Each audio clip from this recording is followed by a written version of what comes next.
Hello, good evening guys.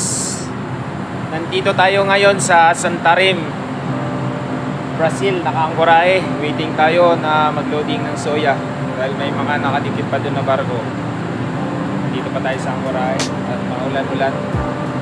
So medyo na-delay yung pag-atraka. Guys, dito tingnan natin, oh, napakadaming insekto. Ayan. Ganito yung sitwasyon dito kapag gabi. Napakadaming insekto. Dahil nga siguro dahil sa agriculture nila dito, maganda yung ng agriculture nila dito. Mga pananim at malawak yung kakahuyan dito sa Amazon River.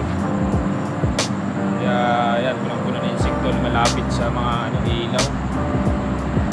Ganito yung kalagayan dito gabi-gabi. Punong-puno ng insekto. Minsan ibang klase, no? Paiba-iba. May iba-ibang klase na insekto. Grupo-grupo sila. Dito sa mga ilaw, tingnan natin.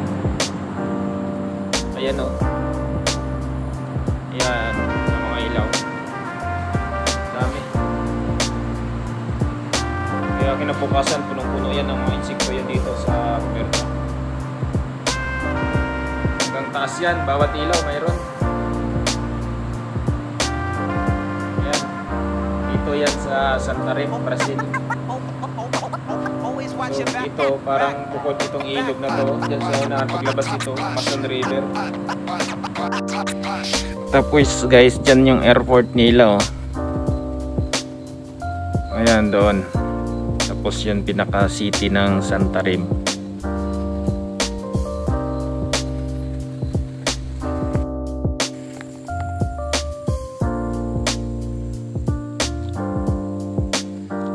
Hanggang dito, napakadaming insekto dito sa proa.